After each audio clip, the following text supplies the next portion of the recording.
Jambo, my student. Welcome back again to class today. I am Brother Enoch Ochilo, and I'm happy to have you today. So I want us to look at a very interesting subtopic that is about general knowledge questions.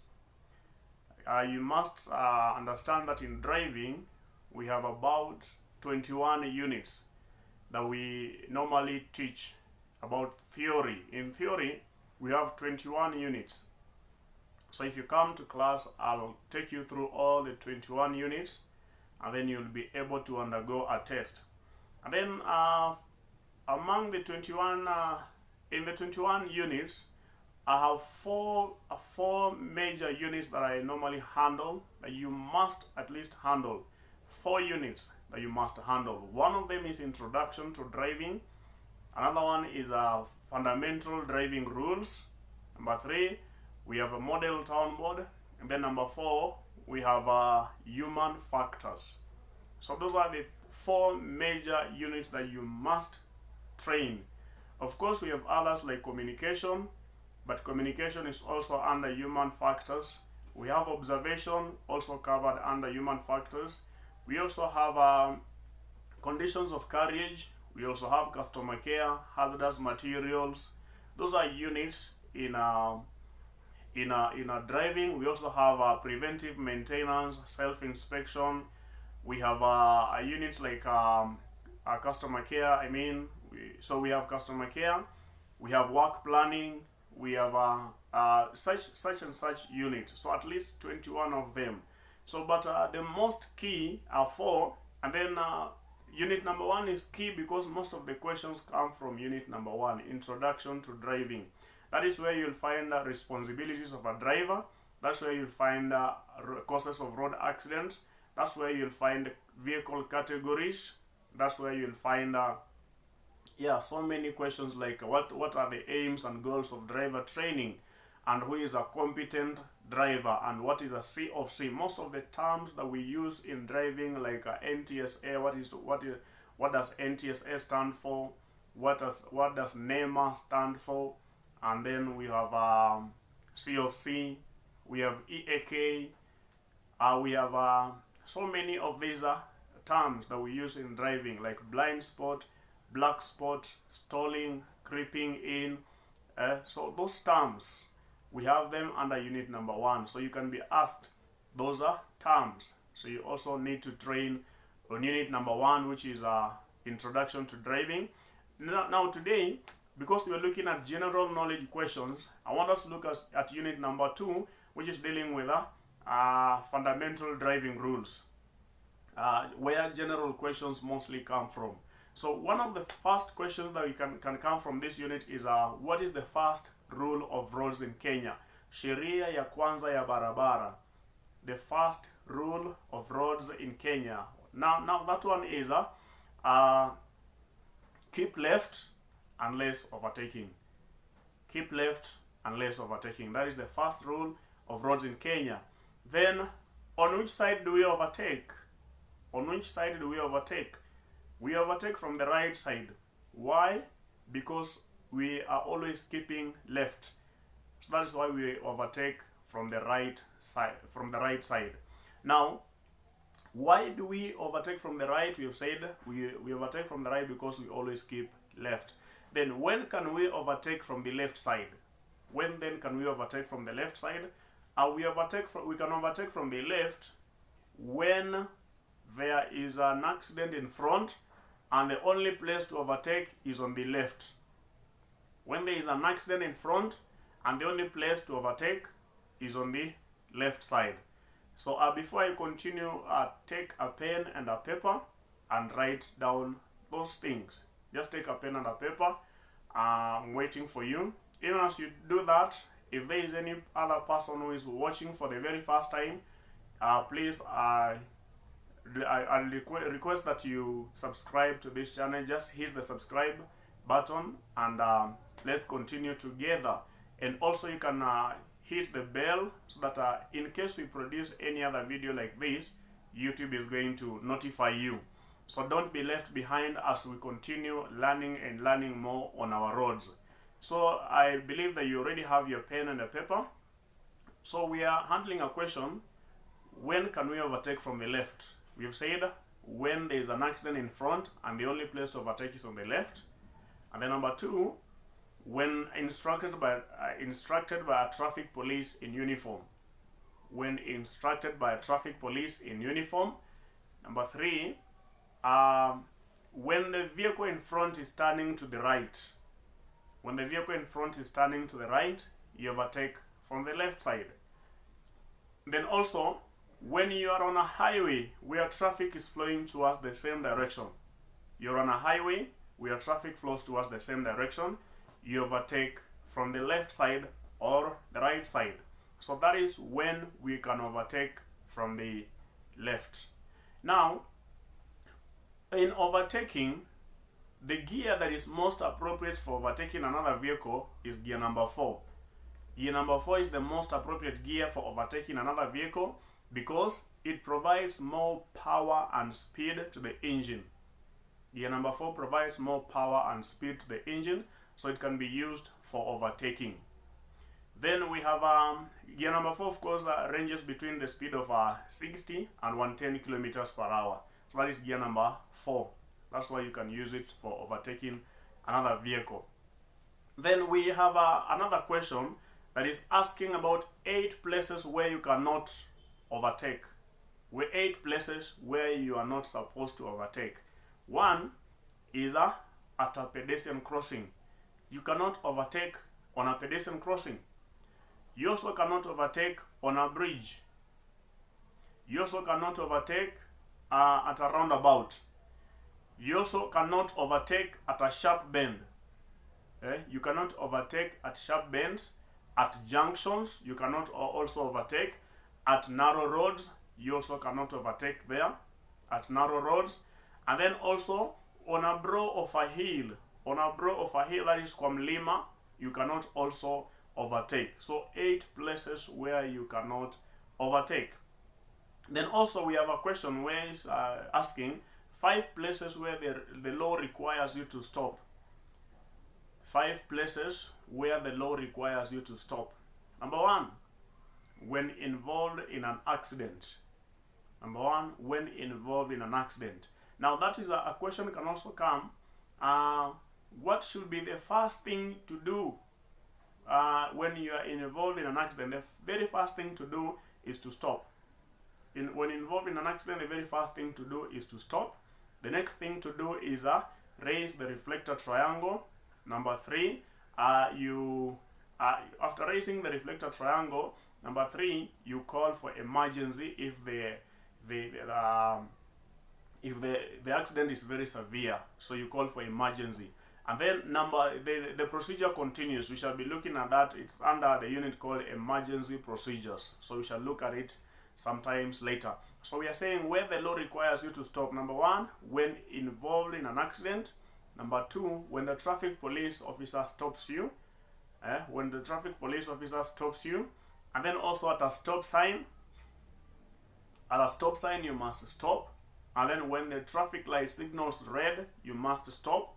And then also, even if it is clear and the traffic light signals indicates red, you must stop. And then when signaled by a school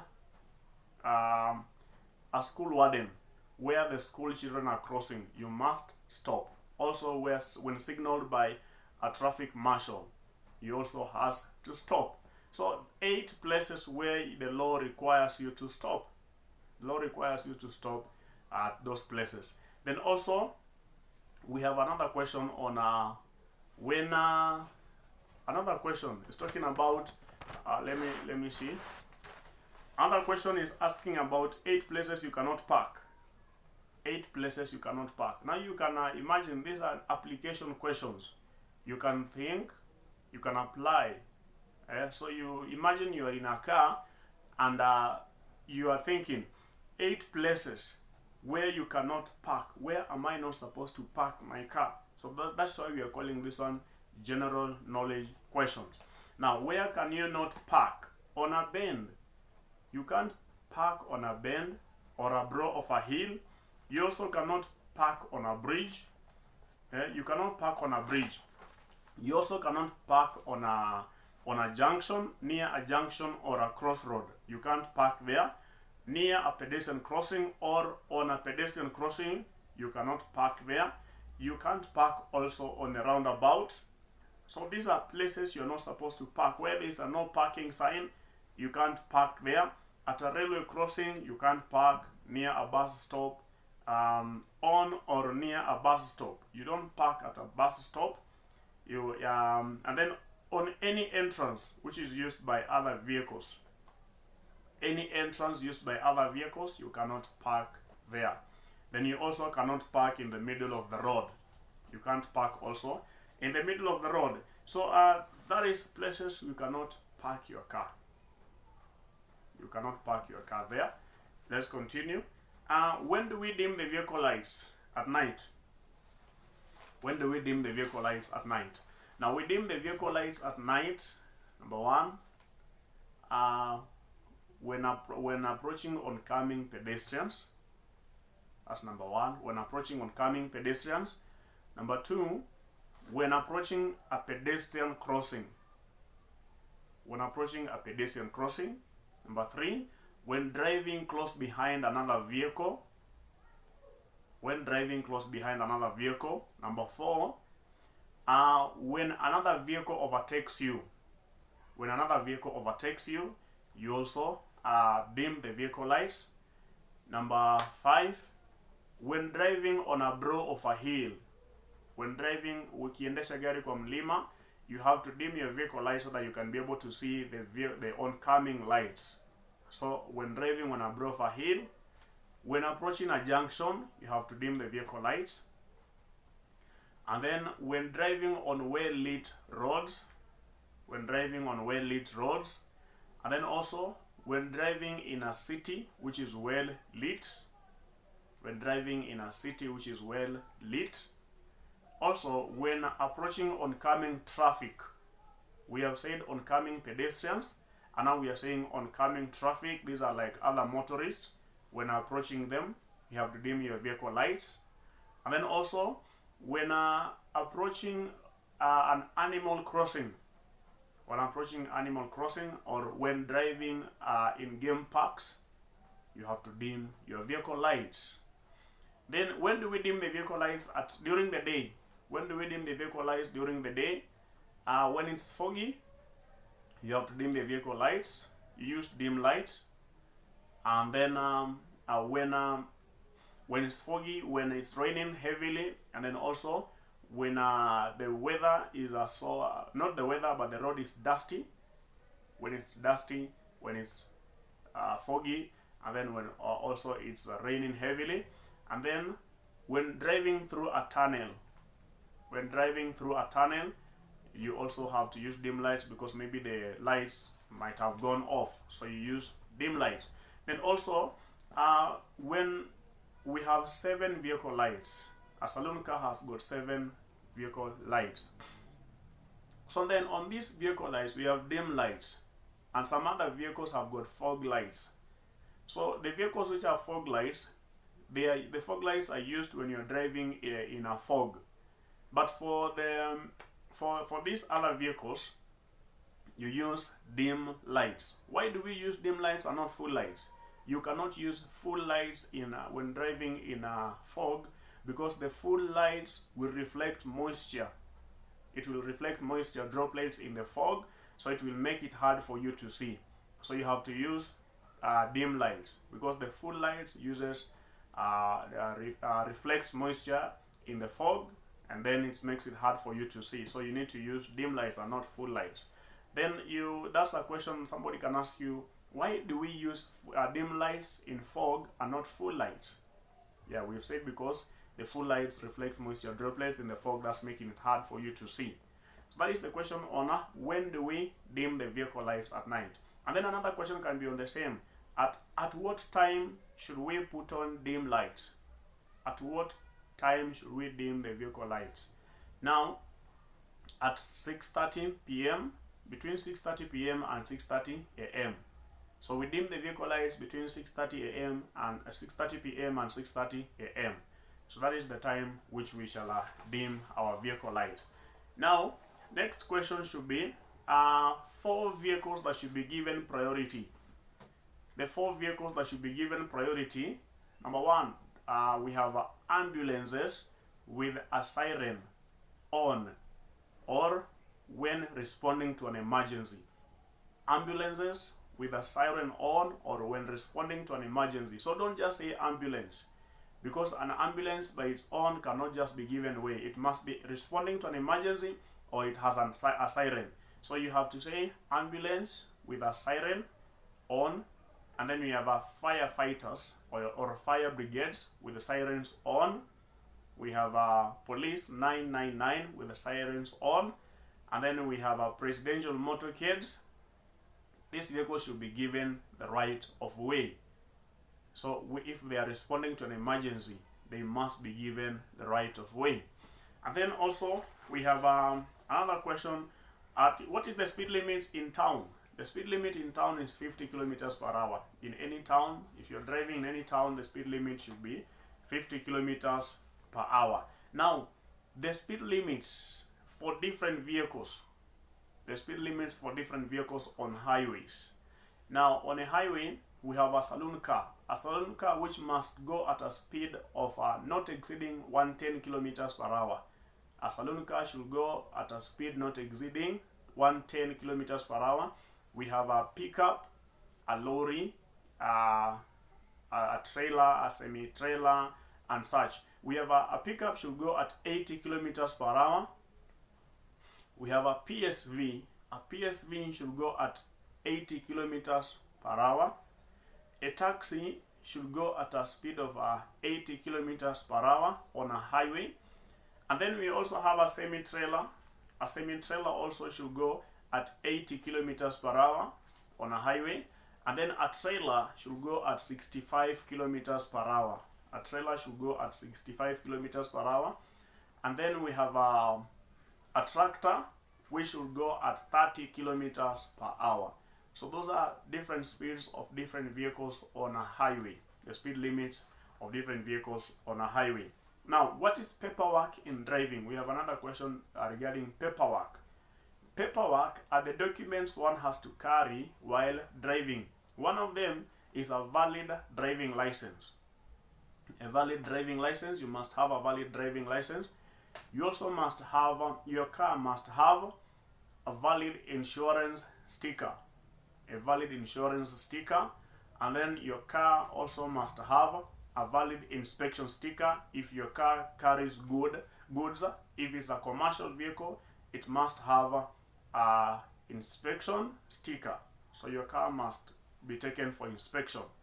So it must have you must have those 3 documents. So when you're doing inspection of your car in the morning, you must ensure that those 3 documents are very okay. Your driving license should be valid, insurance which is very valid, and then inspection which should also be valid.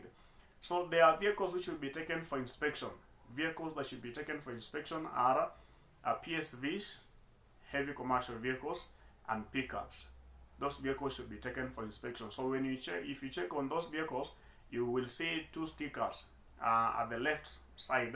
On the left side of the vehicle, you'll see 2 stickers there: the insurance and then the inspection, and then the driving license. You have it. So they must be valid. Okay. On insurance, we have 2 types of insurance. We have third party and comprehensive insurance. Okay, we shall talk about insurance later. So if you're having a question, just drop it down there on the comment section. I'll respond to it immediately. I'll respond instantly. So let's continue as we look at several questions again. So this one, the next question is looking at highway signs, signaling. Now there's another simple question that disturbs very many people. An examiner can ask you, when do we use mirrors? When do we use mirrors? Now we use mirrors at all times. Yeah, I see some people who are starting to name the occasions. Wengine walikuwa shaanza kusema when reversing, when overtaking, when changing lanes. Yes, but then we use mirrors at all times. So if you encounter such a question, just say at all times, but especially before changing lanes, before overtaking, and before reversing, before any change in speed. Yeah, so you use mirrors at all times. We have two types of mirrors in a car, the external mirrors and the internal mirrors. So we'll look at mirrors again some other day. Mirrors are covered under observation in driving. If you go look at the unit called observation, you'll see the two types of mirrors, and then we also have the side mirrors have their names, the near side mirror and the off side mirror. So looking at observation, you will see which one is the near side mirror and which one is the off side mirror. You look at them and see. So we use mirrors at all times, especially before overtaking, changing lanes, slowing down, that is changing speed, before increasing the speed, before switching, changing direction, you have to use mirrors. How many wheels does a saloon car have? How many wheels does a saloon car have? A saloon car has got 5 wheels, 4 moving and 1 spare. Lakini examiner anaweza kuuliza kwa Kiswahili kwamba gari ndogo ina miguu ngapi? Gari ndogo ina miguu ngapi? Gari ndogo haina miguu, iko na gurudumu. Kwa hivyo usiseme miguu 5. Haina miguu, iko na gurudumu. So ni gurudumu 5. And now about lights, there's a question about lights also coming up. We have said we have 7 lights. 7 lights. We have full lights, dim lights, parking lights, reverse lights, brake lights, number plate lights, and indicator lights. Again, full lights, dim lights, parking lights, reverse lights, brake lights, number plate lights, and indicator lights. Those are the 7 vehicle lights. Now the other lights like fog lights, because not all vehicles are fitted with fog lights, so we don't count them as vehicle lights. And then also we have hazard lights, which are also indicator lights. Then are the tools that you must carry when driving. The tools you must carry when driving: you need a jack or a jack, you need a wheel spanner, you need a spare wheel and a lifesaver, a torch. Those are tools you need when driving. You must have those things. Then a question can be about the traffic light. What is the traffic light sequence? The traffic light sequence is a red. So you use your hand just by doing this, your hand. So we have red, red and amber, green, amber, back to red. So it is red, red and amber, green, amber, back to red. So there are five of them. So if you're counting the vehicle, the traffic light sequence, we have the sequence and the series. So the sequence means how they function. The series means how they are arranged. So the series is red, amber, green. But then the sequence is red, red and amber, green, amber, back to red. Where red means stop even if it's clear. That is, red means stop even if it's clear. And then you have red and amber, which now means get ready to go when it turns green. Red and amber means get ready to go when it turns green. Green means proceed except if it is not clear and if stopped by a traffic police in uniform. Green means proceed if it is clear, or if it's clear except it's not clear or stopped by a traffic police. That is green. And then amber means be prepared to stop when it turns red, and then red means stop even if it's clear. That's the traffic light sequence. How do we hold the steering wheel clockwise? We have 2:45, that is unashika steering wheel katikati, 2:45, and that is used when you're on a rough road. You hold 2:45. And then we have 10:2. 10 to 2 naishikilia steering wheel yako hapo juu. That is when you are on a highway. That's when we hold 10 to 2. And then we have another question. When another vehicle is overtaking you, what should you do? What should you do when another vehicle is overtaking you? Of course, you should slow down. The question can also be asked in another way. What should you not do when another vehicle is overtaking you? You should never accelerate. So the question is in two ways. What should you do when another vehicle overtakes you? You should slow down. What should you never do when another vehicle overtakes you? You should never accelerate. And then the question can also be, what should you do when another vehicle overtakes you at night? When another vehicle overtakes you at night, number one, you need to dim the vehicle lights. Number two, you need to reduce the speed.